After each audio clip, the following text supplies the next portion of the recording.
This is what the audio sounds like straight out of the mic without any correction. And this is what the audio sounds like after the correction done in Adobe Premiere Pro. In this video, I'm gonna show you how to improve and correct your audio so it has that nice, crispy, bassy element to it. And we'll wrap up this video with 2 bonus tips to make your YouTube video sound even better. Now with the hook out of the way, let's get this video started.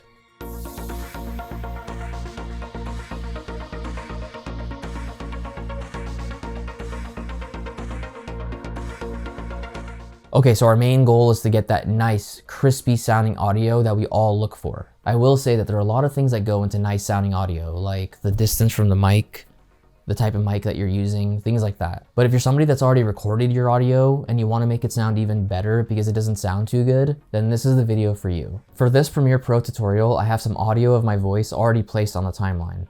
And what I typically do for my YouTube videos is apply all of my effects to the entire audio track, which means my voice will only be used on a single audio track. In this case, A1 or audio track 1, with my music and sound effects on A2, A3, and so on. To get started with editing your voice, simply go to Window, Audio Track Mixer. You'll see the name of your sequence appear here. If you have multiple sequences, they will all appear. In this case, we're working with Audio Tutorial. Next, click the arrow that says Show, Hide, Effects, and Sends. Then here's where you can add all the effects that you want, and they'll all be applied to the audio track of your choice. In this case, we're working with audio track 1. The first effect that we're going to start with is the multi-band compressor. To get there, click the arrow for Effect Selection, Amplitude and Compression, Multi-band Compressor. Right or double click on Multi-band Compressor and go to Edit. You'll see the actual multi-band compressor appear. What a multi-band compressor does is it takes your loudest points and your lowest points and brings them closer together, reducing the dynamic range. What this basically does is it makes your audio sound a bit more controlled. Now to keep things simple, there's a preset on the multi-band compressor that you want to add. It's called Broadcast. And that basically divides all of the frequencies and then it applies different gain amounts and thresholds. But that's not all. We're not just gonna add a preset and move on. What I do from here, for the lower frequencies on the left-hand side, I'll increase the gain to 12 decibels. And for the higher frequencies on the right-hand side, I'll reduce the gain to -3. The reason for this is with the higher frequencies, you're gonna hear a lot more noise than with the lower frequencies. And you're gonna wanna take this out before it becomes a problem. So mitigating the noise now is less of an effort when it comes to the denoise effect, which we'll discuss later. Now for the next effect we're going to add is called the de-esser.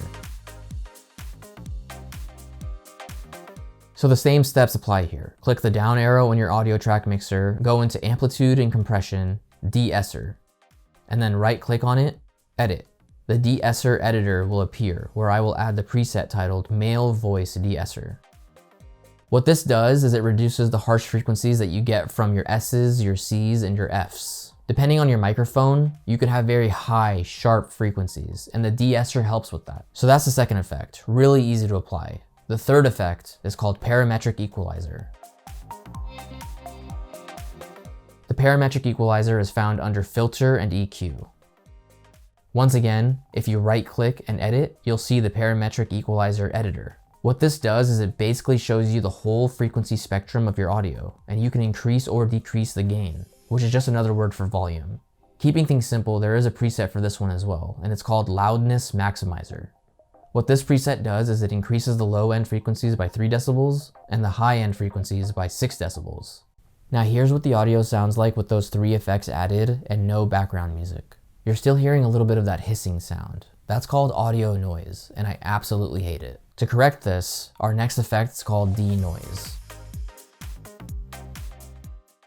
Denoise is found under Noise Reduction, Restoration. Right or double click, Edit. Start with the denoise slider at 0%, and then increase it slowly while listening to your audio to find the right balance between having little to no background noise and keeping the rich part of your audio. You can also choose a different processing focus if you want the denoise effect to focus on the lower frequencies or higher frequencies, but I usually find that focusing on all frequencies works just fine. I also find myself going between 20% and 60% depending on how the audio sounds. For me, these 4 effects work really well when I'm editing my audio, and in most cases, this is all I'll do when I'm editing my voice. But sometimes, random, annoying noises will get captured by the mic, like accidental claps and those annoying spit sounds that you can especially hear with headphones on. And when that happens, I use the auto heal effect in Adobe Audition to isolate and remove those noises. I've actually already created a 1-minute lesson on how to do this. I'll link it in the card above and in the description below. But just as a pro tip, you can actually get to Adobe Audition from Premiere Pro by right or double clicking on the audio clip with the unwanted noise and click Edit Clip in Adobe Audition. Now to introduce my first bonus tip, I created the following segment, which is about a minute long. Try to figure out what the bonus tip is before it ends.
Did you guess it before the reveal? If you were to watch the videos back again without the sound effects added, you'll see that it's still watchable, but it's nothing compared to what it was originally. Video isn't just a visual experience, it's also auditory, and the amount of effort that you put into your visual elements should be present in your audio as well.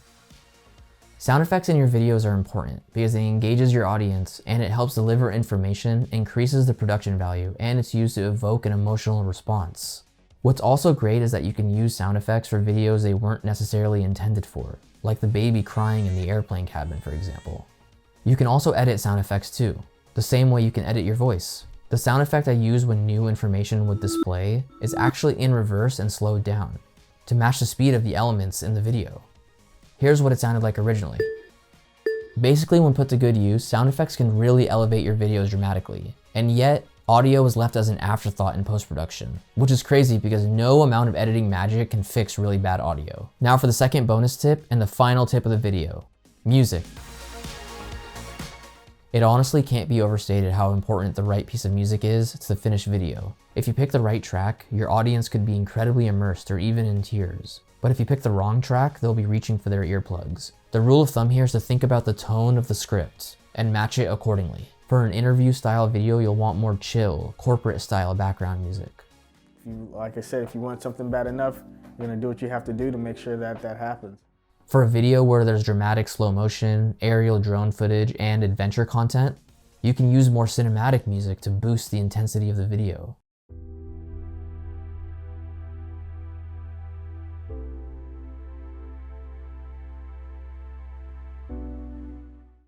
For a video that discusses music festivals, you can use fast-paced electronic music to get the audience pumped and wanting more.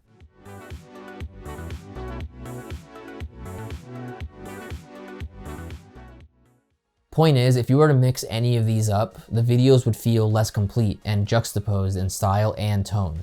I currently get all of my sound effects, music, and even stock footage from Storyblocks, a website that allows its users to make unlimited downloads of royalty-free assets. This means you can use them as you wish in your own freelance projects or YouTube channels without worrying about getting a copyright strike. I created that entire video segment from earlier with sound effects, music, and footage from Storyblocks, just in case you guys wanted to create something similar. Now you should have everything you need to master the audio in your videos. For more audio related tips, I have an audio playlist linked in the card above and in the description below. If you found this information valuable, please make sure to like the video for the YouTube algorithm, for others to find this video as well. Also, don't forget to subscribe so you don't miss videos just like this one that I'll be posting in the future. If you've watched this far, I really do appreciate it as it helps the channel out a lot. And if you're new here, my name is Tariq. I teach photo, video, editing, productivity, and everything in between. And that includes audio. Thank you so much for watching, guys. I'll see you in the next one.